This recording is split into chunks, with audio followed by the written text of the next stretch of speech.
everyone, welcome back again to the channel. Today we're back on GT Sport and we're back with the FIA Nations round number 8. It's the pre-season championship and it's driving at the Nürburgring GP in a single make race. We're driving the Porsche Cayman GR.4 Group 4 car, and this was my one of my qualifying laps. I was on a really good lap at this point and I got massively held up in the chicane. You can see I had to lift off, couldn't get on the power, and then going into the final corner I couldn't take the normal line. I tried to go wide and see if I could like start the next lap a bit better, but there was not much I could do on that. My actual lap that I did after this was faster than this lap, but going through the middle sector I was actually 6 tenths down on the middle sector and still managed to go faster in this lap. So it shows you how much time I lost there on that chicane, and unfortunately I didn't really hook up the lap in the next lap in the first 2 sectors. So it was a bit frustrating because up to that point I was on a very good lap. It was looking like it was going to be a 204.8 or something, 204.6. It was going to be a very nice lap, but unfortunately had to make do with the second lap. That was I think it was a 205.2.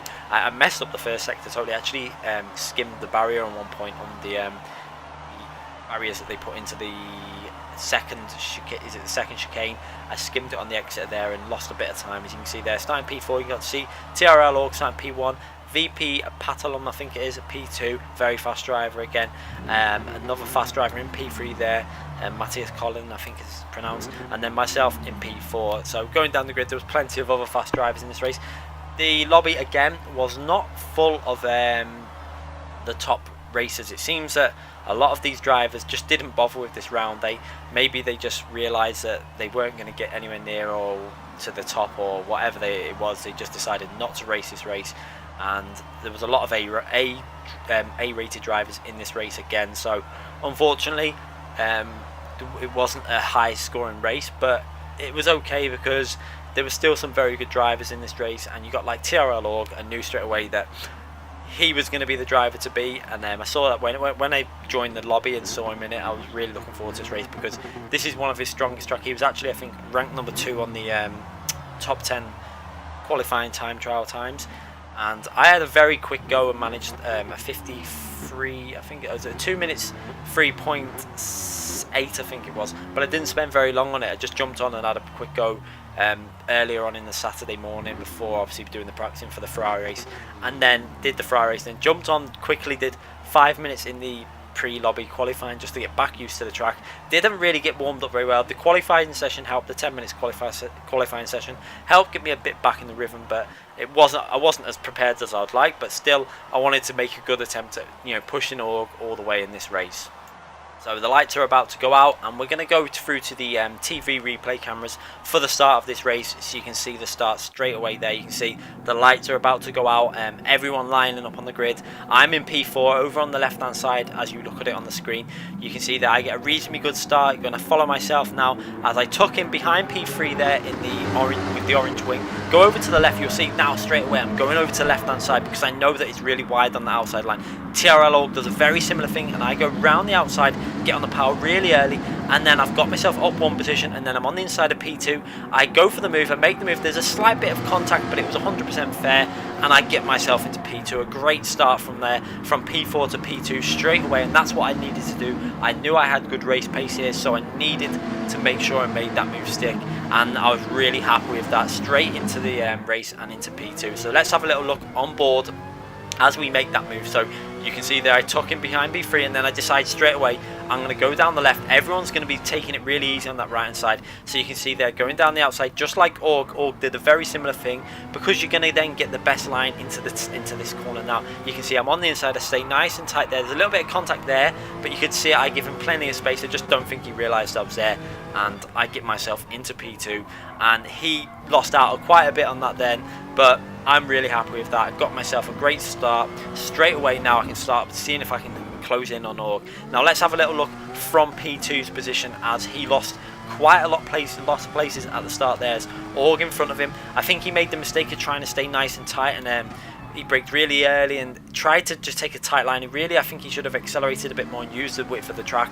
However, he left that open. I got down the inside. You can see me in the mirror there. I'm on the inside. A little bit of contact there, but I gave him plenty of space. I think he just turned in not realising I was there, and then he loses another position and goes down to P4 as PG Motorsport manages to get himself into P3. So a pretty much terrible start for the VP driver, but a great start for myself, as we're going to now ride on board with TRL Org. As you can see myself driving, as trying to get into that slipstream, pushing really hard. You can see everyone else behind me. It seems like a fairly clean first corner, considering that, you know, it's a standing start. These standing starts can cause a lot of trouble, but overall it looked okay. There was that little bit of contact between myself and VP, but no one got a penalty, which was good to see. Well, I didn't get a penalty anyway, and I think it was fair because I had the inside line. He turned in a bit on me. I think he didn't realise I was there, so there was no issue with it. But it was I had to go for the move. I decided, you know, I've got nothing to lose. I might as well just go for that position. I felt like if I didn't, it would have been, you know, anyone who's a racing driver will go for that kind of opportunity. The inside line was open.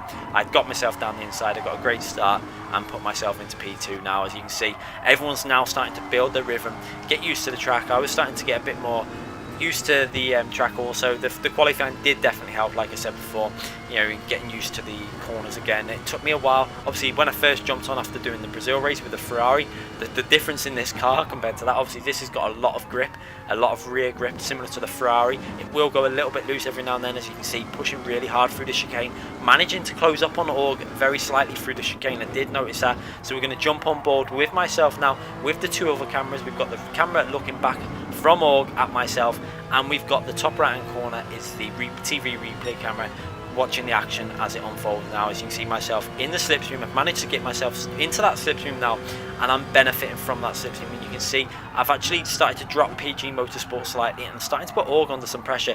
I go quite deep into that corner, maybe a little bit too deep, but I'm obviously trying to get into that slipstream, lose out a little bit through there. But this corner are very tricky again. This is where not having that much practice probably didn't help, because I wasn't really used to pushing through the limits and close to the barrier, but it's really enjoyable. I do like having them barriers there. It kind of keeps the racing a lot fairer. Obviously no one can run wide, no one can cut corners, and it's just a bit more realistic. You know, I think that's what they should be. They should have the track limits pretty much set to them, so penalties for if you go wider than that. That's my view. You know, if they're going to set them in for the FIA races, just put them in permanently as you go wider than that point, you get a penalty, and then it will soon stop people running wide. So that's my view. But you can see there, just about managing to stay in Org slipstream now with 1 second behind, pretty much out of it. So I knew I had to get on with it now and try and really nail some corners and get on the power as early as I could. That tight hairpin, I do like that tight hairpin, and it tended to gain a little bit on there. As you can see now, working our way up the hill through the really fast chicane, trying to keep the steering inputs really, you know, gentle, not using more input than I need to. I don't want to scrub any speed off. At this point I was revving quite hard. I hadn't done any race practice at all with this car, so I had no idea what this car was like in terms of short shifting, and I didn't want to try it out while I was trying to get into a slipstream and stay with him. So I was just revving this car and obviously pushing as hard as I can, because I wanted to stay with the Org and pull away from the VP driver behind me. I think the VP driver behind me was one of the drivers that actually went to the Nürburgring live event again. So it's great that I'm competing with the best again. As you can see, they're pushing really hard through the chicane, closing in slightly on Org through that chicane. You could see visually that I seem to be a little bit later on the brakes and a little bit more aggressive over the curbs, and managed to get a little bit closer. I feel really comfortable on that chicane when the barriers are in there. You would have noticed at the FIA event in the manufacturers when I was driving the Ferrari, also through that chicane I was very strong and gaining a lot of time on that chicane also. So you can see how close it is now on the replay camera. I'm getting really close. You can see behind me we've got the VP driver and a few other cars starting to lose touch now. The VP driver seems to have got himself past PG Motorsports. Maybe he was getting held up slightly, and now he's getting his foot down and trying to close in on ourselves at the front. But I think our pace was very good. You can see Org takes a very wide line into. I tended to take quite a tight line, and it was compromising my exit into this corner and the exit off the curb there. You can see he was gaining a little bit over me there. So that's something I do need to look at, going a little bit wider, braking a little bit harder, then squaring the car off and then widening the angle into the second part of the chicane. So I'll take note of that. I'll take notice of that, and I'll try and see if I can work that out next time I'm in this car or the GR4 car at this track, because Org was definitely gaining a little bit of time through there. But it's hard to do when obviously the daily races don't have them barriers in. I wish they'd just either put them in permanently or just sort out the track limits on this track, because it's more technical when you've got to drive it within the proper restrictions of the track limits this track, especially in that first sector. And the last chicane, the amount of time you gain through just jumping the curbs when it's in a daily race is quite a lot. You know, when the barriers are on this layout, you will find that you're probably losing about three to four attempts just on that chicane, and it's a lot more technical, as you've got to be a lot more precise with them barriers there, and I do enjoy it. As you can see, again, getting very close to Org, starting to get back into his slipstream, pushing really hard there. You can see now VP driving behind me, not really gaining much on me. You just saw him closing in on the screenshot there. You can see again, look how close I'm getting on the braking. I was really strong on the braking, and again pushing the curbs, bouncing over the curbs, and very close to TRL Org slipstream now. And the final corner, he seems to be really strong at getting on the power very early on this final chicane. You can see myself also pushing really hard, using all the track on the outside, every little bit of curb that I could use to get as much acceleration out of that corner as possible. As I'm now getting right in on that slipstream and getting very close down the straight. You can see how close this battle is getting, and it's a great race. I was thoroughly enjoying this, trying to take a nice tight line into that corner, but again running a little bit wide, and then Org gets himself that slightly wider entry into this corner and gets on the power a little bit earlier. But you can see I'm pushing as hard as I can. I felt like Org was pushing fairly hard. Obviously I wasn't aware what sort of fuel saving. My guess was at the point though that he would be doing some form of fuel saving, because if he's done any sort of practice, he would have probably worked out what he needed to do. Whether he did or not, I don't know, but I just was going for it and revving the car out. I've never really driven this in anything other than a 4-lap sprint race, this car, so I didn't have a clue what it was like on fuel, so I was just revving it out, and we just wait till we see what it is like when we get to the pit stops. That was my plan. Get to the pit stop, see what the fuel was like, and then work out if I need to do some short shifting in the last few laps. As you can see there, still within Org slipstream, and the VP driver a few seconds behind, but not really gaining at the moment. I'm able to pull away slightly at this stage of the race, and if not, it was pretty much static. Sometimes I was pulling away, sometimes it was staying static, so it was nice to see that I'd got myself into that P2, and it was really beneficial, because I think if I didn't get myself into P2, I would have been battling with the VP driver pretty much throughout this race, and it would have been very close, because we seemed very equal on race pace, and it would have been a lot of slipstreaming, probably a lot of overtaking and back and two, but we'd have lost contact with Org, because when you're battling like that, you do lose time. But now this is the race that really matters, myself and Org. Pushing in again to the chicane, trying to brake really late. You can see I was braking as late as I could, then trying to get over the curb and really trying to push it through the chicane. You can see again Org not as comfortable through that chicane as I was, and I seemed to gain a bit of time. But then you'll see the difference on this final corner, where Org is so early on the power, and you can visually see the car pulling away. He's got an ability there to get on the power a little bit earlier than myself, and he gets himself that vital few attempts, so I can't get into the real strong effect of the slipstream. But now we're obviously starting lap 5. Some people will choose to pit on lap 5.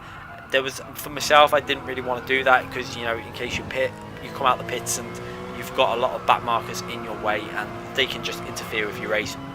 If you can go aggressive and do it, but I just don't like doing it, because I've done it before and I've lost out on places behind me, and I've obviously got VP driver only a couple of seconds behind, and if I lose out on a couple of seconds, you know, if he undercuts the pits, he could get ahead of me. So I was going to stay out to the end of lap 6 and just try and push it really hard, because the tyres at this phase of the race didn't feel bad, so I didn't feel like there'd be a massive loss anyway, because your fuel's going down, so the car's getting more comfortable to drive through the corners. As you can see, they're pushing really hard, as I'd lost the slipstream on the first sector, where Org got a really nice exit on the corner. I messed up a few corners, so now I was trying to drive really hard and get close to the slipstream, or just try and stay with him. Now I didn't want to, you know, lose time to the VP driver behind me. Obviously I've got no slipstream now to work with.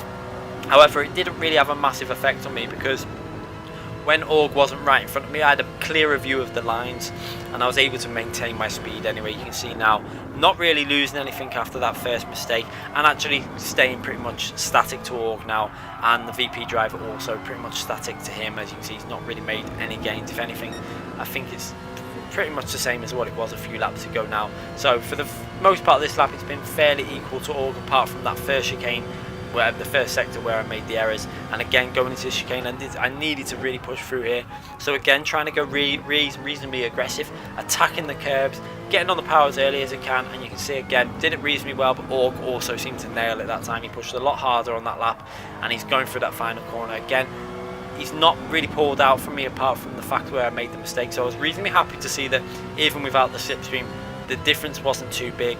But the fuel saving was going to be, whether he was doing fuel saving was going to come into effect. I wasn't sure how this car was with the fuel saving. Obviously at the moment you can see me revving the car out and using all the fuel that's pretty much in it, because I just wanted to drive aggressively. I could see that I had reasonably good race pace. These corners were very tricky.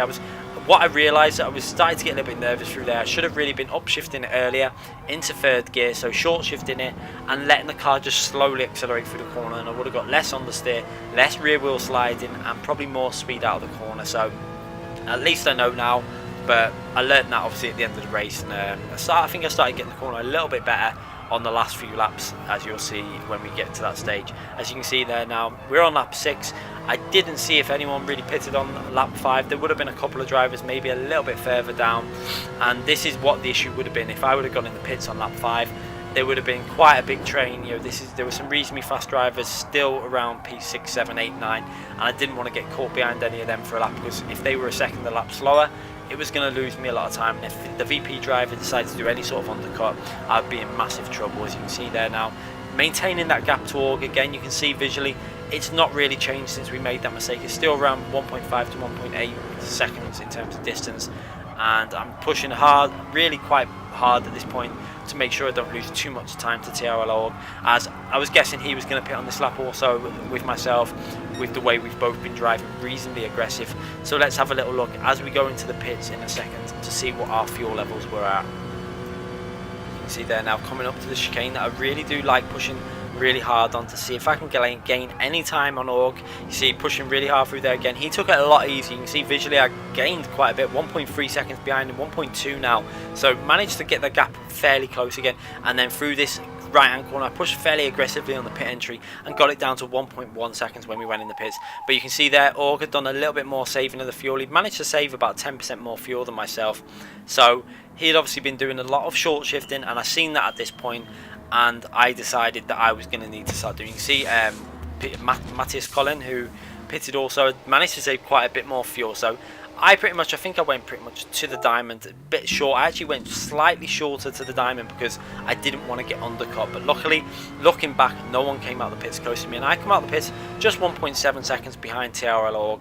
And now I'm going to start doing some short shifting, obviously, to try and see what the car was like. I wanted to see, because I'd realised they must have been doing short shifting, because I didn't feel like this car would be too competitive with the fuel mixture. I think I did try it on fuel mixture 2 sometimes, but then I decided to just go with the short shifting. As you can see there, coming out these corners, you're going to see in a couple of straights I start just short shifting it a little bit earlier. Don't rev it out fully, just to see what the car's like, and it actually seemed fairly good at short shift, and I don't think there was much loss in the overall lap time at all. It felt pretty much identical, so it's a shame that I didn't know that on the first stint, because the overall lap time, I don't think there was any loss in it, because I actually did my fastest, I think I did my fastest laps when I was doing the short shifting. So it does show that this car is fairly competitive at doing short shifting, and it is probably slightly faster revving it out, but I think that the benefit you get from saving the fuel is quite high in terms of just short shifting it just before it reaches that red line. As you can see there, going through this corner,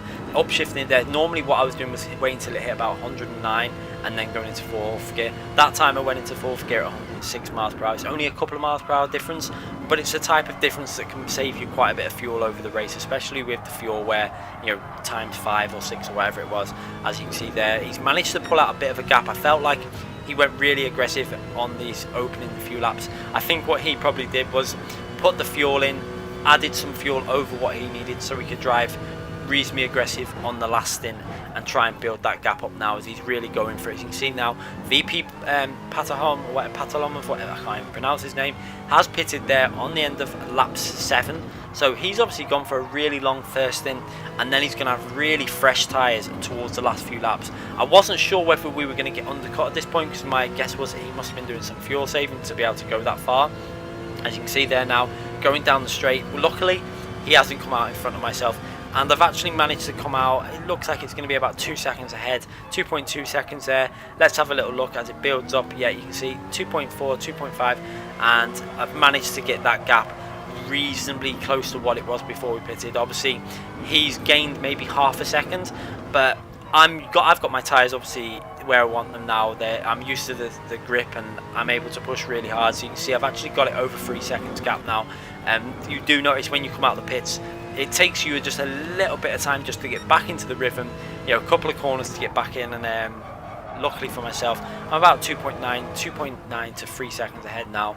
But he was going to obviously be very strong on the last lap when his tyres were going to be that extra lap newer and the fuel's really light. So I did have to keep pushing at this stage. You can see Org is 2.3 seconds ahead still. He managed to gain about half a second on the outlap. He really did push very hard on the outlap. Myself also pushing really hard at this stage. And this is just another race to show you just how much fun. You can see there, going through on a purple sector with the short shifting that I'm doing. And it does show you that this guy's very competitive in terms of its short shifting. But like I say, the competitive nature of this game, this is what I like doing, you know, pushing yourself to the limits. You've got a driver behind pushing me. I've got a driver in front that's going very fast, and you know, it shows that I still need to make up them few tenths a lap, but he's one of the best on this game in probably this car at this track, you know, Nürburgring GP track. I think he's one of the strongest drivers I've ever come across. So I was really happy again to be this close to all, you know, 8 laps in, and he's not destroying me. I'm pushing him hard. I'm making sure that if he makes a mistake, I'm there to utilize on that and get myself the win if he makes any sort of error anywhere on the track. As you can see there, managing to actually pull away a bit from the VP driver behind me. Looks like he was struggling a little bit on the early phases with the fresh tyres. I managed to go over the line there with the fastest lap of the race, which was quite surprising. I felt like Org would have done it. I think he might have made a mistake at some point on that lap, and maybe he did see that I got that fastest lap. As you can see, I managed to beat my qualifying time by over 4 attempts, and it really does show you what the effect that driver had on me on the chicane. He really did mess that lap up, but there was obviously he had the right to do that. He was also on a qualifying lap. I just didn't expect to gain like 1.5 to 2 seconds on that driver over the course of the lap. But obviously with the split not being fully A+ drivers, you did tend to find that some of the drivers were a bit off pace. And again, going through that sector on a purple sector, still around 2.3 seconds to Org, not losing too much time to him at all. You can see there, he managed to pull out quite a bit on that one corner. I think he got the line perfect.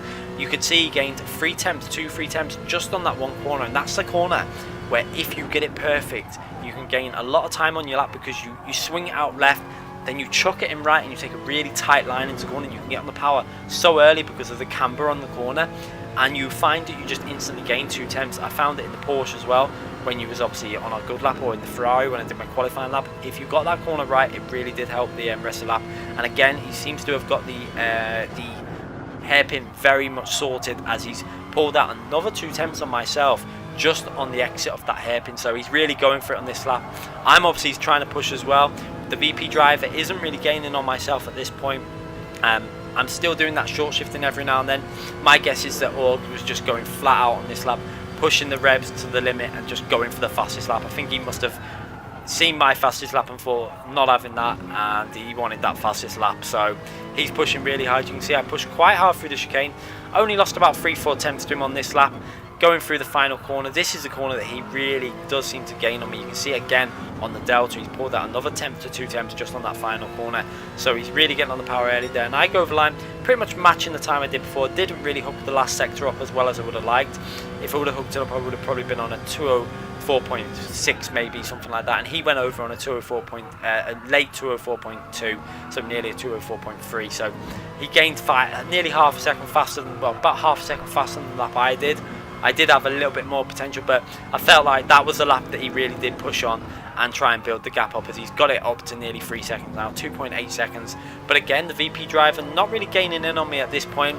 However, this is going to be the stage now where them fresh tyres will start having an effect. But I could visually see that I was quite a bit ahead. As you can see, I went through the first sector 2 tenths up on my best and actually gained 2 tenths on Org. So there was potential in my drive, and you can see now pushing really hard. I wanted to get a fast lap, and you see I seen him take that off me, and I just thought I'm going to go for it. However, I didn't quite hook that right hand corner up that I was talking about before, so didn't really get the best exit, but still trying to get a good lap. And you can see there, trying to stay as close to the apex as possible. Went a little bit wide, so probably lost a bit of time.